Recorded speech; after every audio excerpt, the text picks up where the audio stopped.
Howdy, y'all. It's Team 9. It's Kyle Allen, Jordan LeCompte, and Edward Quintanillo. We are the recreational fishing pond, and we're going to be going over the recommended solution and economic analysis today.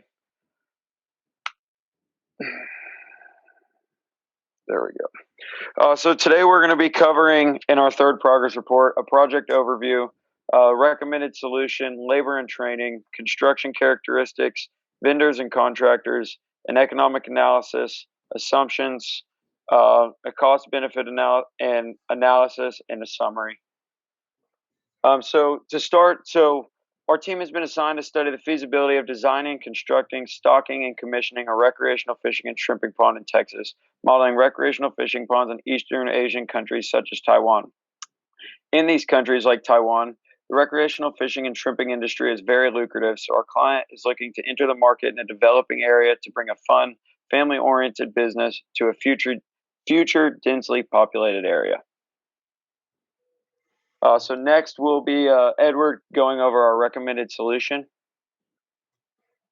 Okay, for our recommended solution, we decided to use what we like to term a hybrid model, which will be both indoor and outdoor pools. As you can see from the first picture is that we'll have a couple of indoor pools, the tackle shop, and the barbecue pits, and the bar and grill. While in the outside, we will have like separate barbecue pits, a dock, and of course, the outdoor pond for fishing. And I will pass it to Jordan.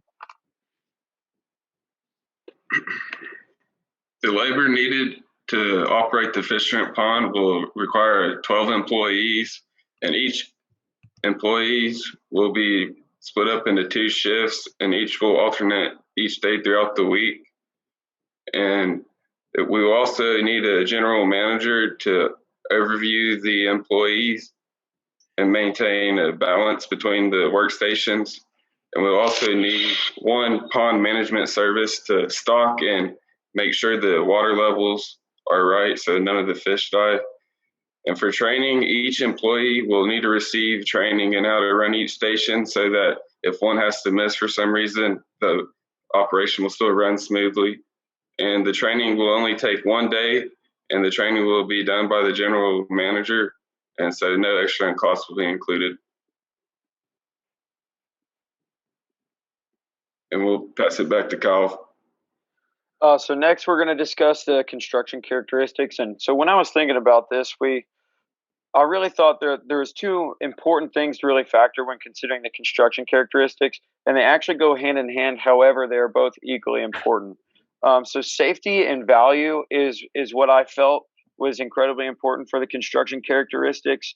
Regarding both of these, it's imperative that the facility is built large enough to not only mitigate the hazards of errant hooks and other associated risks that come with fishing, but also ensuring that customers are given enough space to enjoy themselves. That's where the value comes in. We don't want to be a tiny outdoor pond where people are on top of each other, not being able to truly enjoy the experience of fishing in a real pond.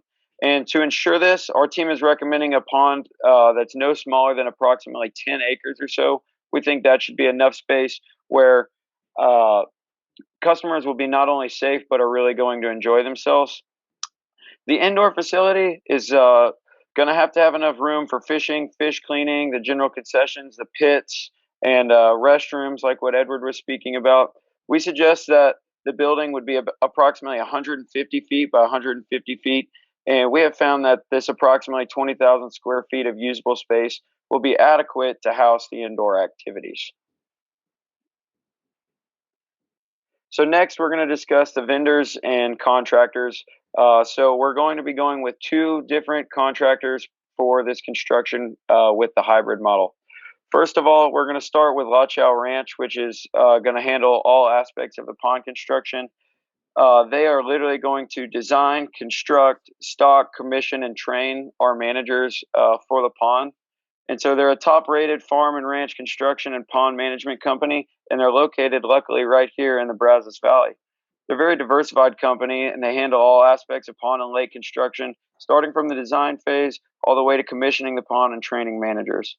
They're well experienced and Aggie-owned, And when they're able to train managers, we will go to them to consult and for extenuating circumstances, but they will train our managers to be able to operate the day-to-day responsibilities that the pond would require. So it wouldn't be they're out there every day or even weekly.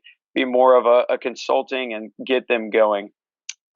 Next, for the indoor facility, our team has decided that the structure for the indoor portion would be metal, like a barn dominium of sorts.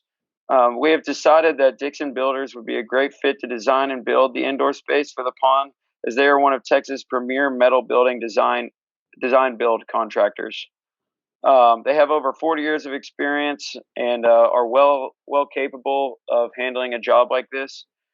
We decided on using a metal structure because they have a lower cost over a lifetime, a faster completion of construction, flexible design, unparalleled strength. They're not combustible and they have exceptionally low maintenance, and they're also environmentally friendly. A few other reasons that we decided to go with this metal building is that they can be constructed for sometimes up to 50% less than a traditional style building. And historically, land with a metal building on it appreciates much more than a traditional style building. Next, we're going to go to Jordan for an economic analysis.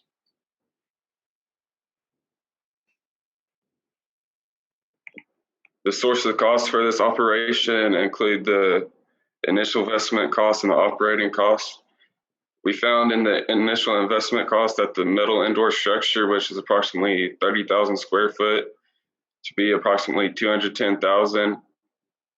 And we found the outdoor pond on average, we found that the range is about $2,000 per acre, and we want approximately a 10-acre pond, and we found the price to be 20,000. And for the equipment and installation, we made an assumption of a $15,000 initial price range, leading to a total initial investment cost of $240,000. And for the operating cost, we found the labor total cost to be approximately $4,320 a week, which is approximately $353,664 a year. We found the utility cost to be $151,736 per year. The material cost to be $126,500 per year, leading to a total operating cost of $631,900 per year.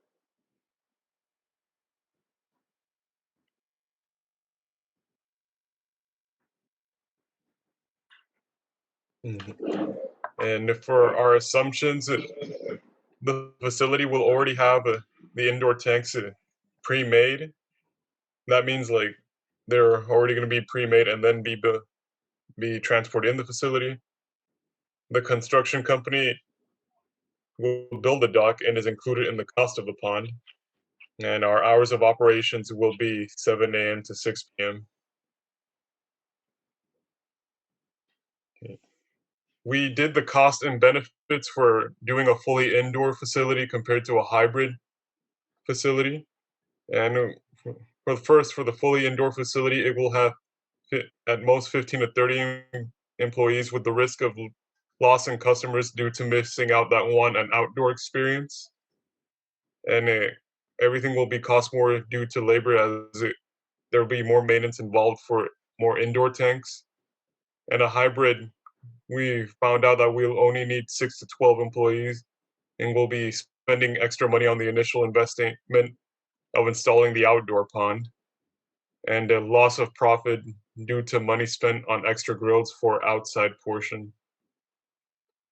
And while the benefits for a fully indoor system is that we only have to focus on managing the indoor portion of it, and not really worry about losing, I guess, customers towards those that feel about the weather.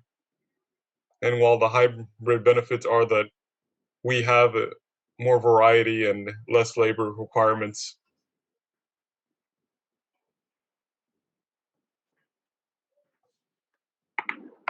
For the hybrid recommended solution, we found the total revenue per year to be approximately $780,000. We found the total cost to be around $630,000, leading to a net profit of $155,000 per year. And we found the payback period to be approximately 1.5 years or 1.5 years. For the return on investment, we plugged the numbers into an Excel formula, and for the NPV, we found that it was around $349,846 with an internal rate of return of 58% using a 10% discount rate.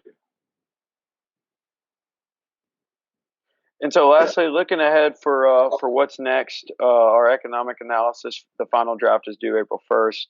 Our risk and uncertainty implementation draft, we've already gotten started on that. That is due April 8th. We're about to schedule our faculty advisor meeting with Dr. Lacey, and our fourth progress report we're looking forward to is April 15th. I think we're now going to open up to questions from the peer team or whoever Colonel McGee would like to hear first. All right, so thanks for the presentation. I'll ask question as a client. So I'm gonna make it quick. So can you go to the labor and training? Yep. How do you define that we need 12 like an employee at all time? Or like how do you list the job? And yeah. We our research, like they have fishing bars in Dallas, and it shows like the inside of it, and I just did a basis on basically how much, like a general thought. There's not really a number for it. Okay, because yeah, I'm not sure if that's like a requirement or I do have so much position that I need to hire.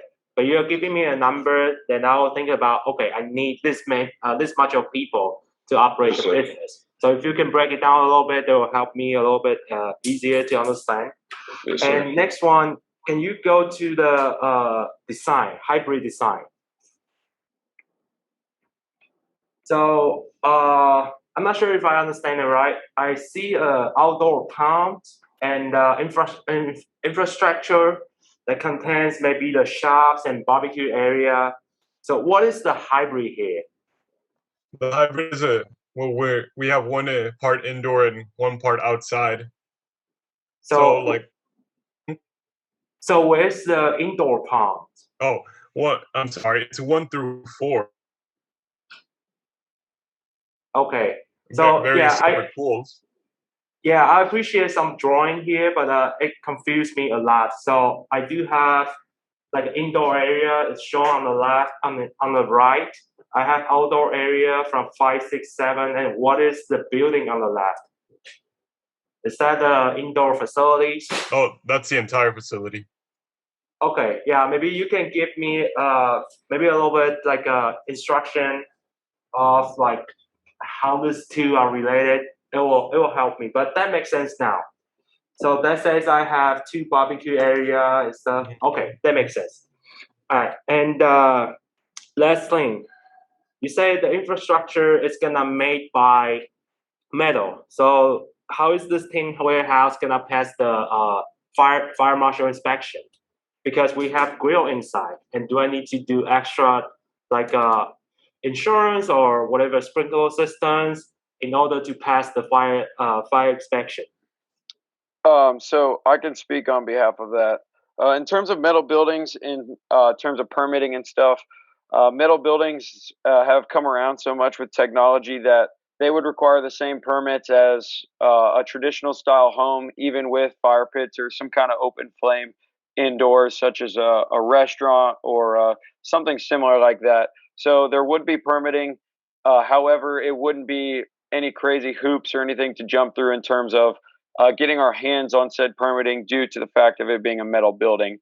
They're pretty much held in the same regard in terms of safety, and even they're probably safer than a traditional style home with them not being combustible. Okay, that makes sense. Right, and lastly, can you go to the economic analysis?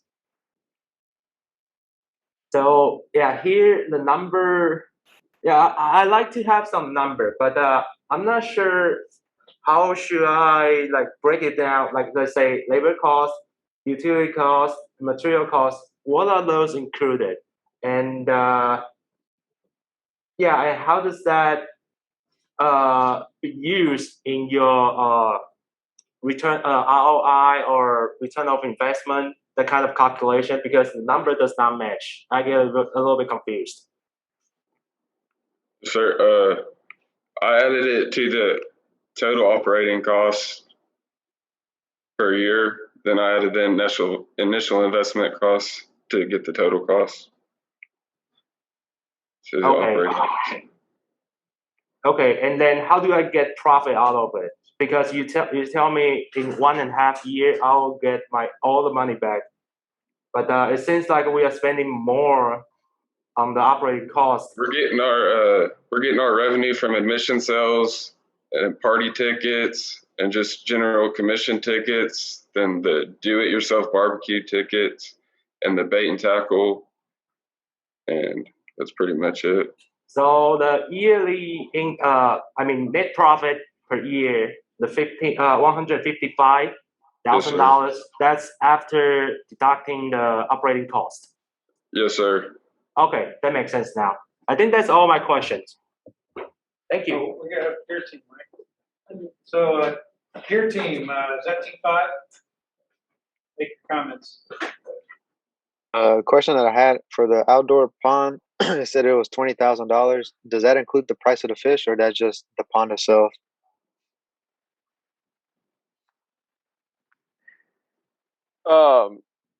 That's so like a lot of other things. The stocking price for what we plan to stock has not been included in that $20,000. It definitely should have been and will be moving forward. I think that's something that definitely slipped through our analysis and in terms of making sure the whole scope is captured. All right, thank you. Yep. Thanks for actually bringing that up. Okay, why don't we have Dr. Custodio? Okay, I think the reason you got all these questions from the client is because you are presenting overall numbers and we cannot figure out. So you need to provide very detailed description of why this why this food costs 20,000, what does it include or not. I think that's why you're getting so many questions about that. Some of your slides are hard to read, the font size is too small.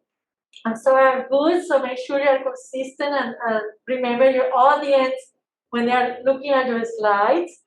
To me, the main issue was with your drawings. It's good, you're presenting a drawing, but it doesn't provide any layouts.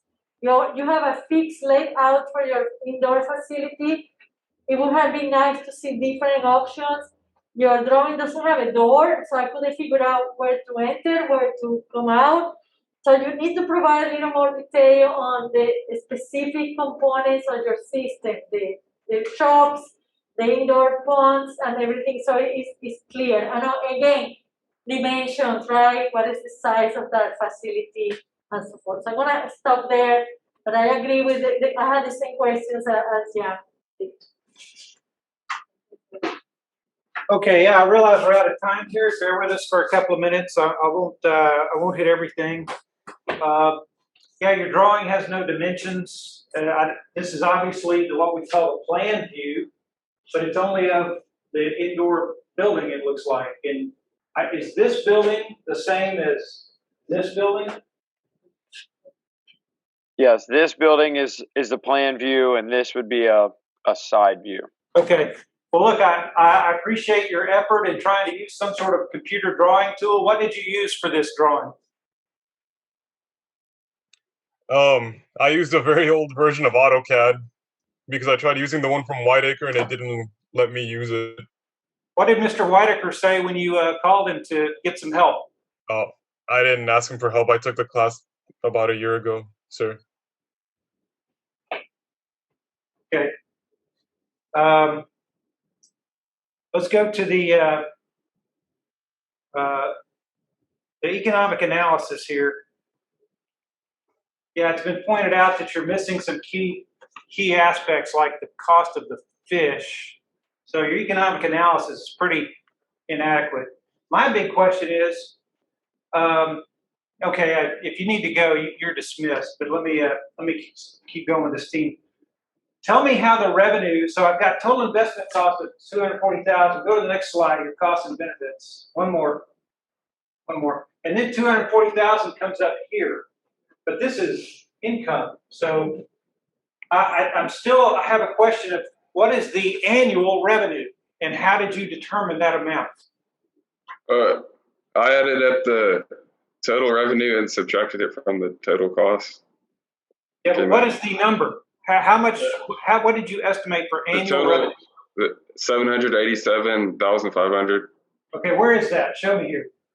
It's not on there. Not on there. So how did you come up with $780,000? How many people are you selling tickets to every year? What's the cost of the tickets? We had different types of tickets. We had general admission tickets, we had party tickets, concession tickets, barbecue tickets, and bait and tackle rentals.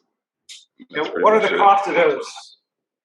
We have $12.50 per admission ticket, $55 per party ticket, $6.50 per concession ticket, and $20 per barbecue ticket. Okay, well you've done the work. My point is you're not communicating that. How many of those tickets are you projecting to sell every year? Like 25,000 admission tickets, around 3,000 party tickets. Okay, and you know, we could talk about, is that a realistic expectation? It's going to be the same the first year that it is the second year, so you're not expecting any growth. I mean, there's all sorts of things like that we could talk about, but we're out of time. Yeah, this needs to be a table. You need more information here. The revenue, you didn't even put it on the slide. So this presentation needs some work. So when you get this ready for the final presentation, you need to incorporate some of this comments. Your drawing didn't have any, was not to scale, and no dimensions. So y'all need to improve that as well.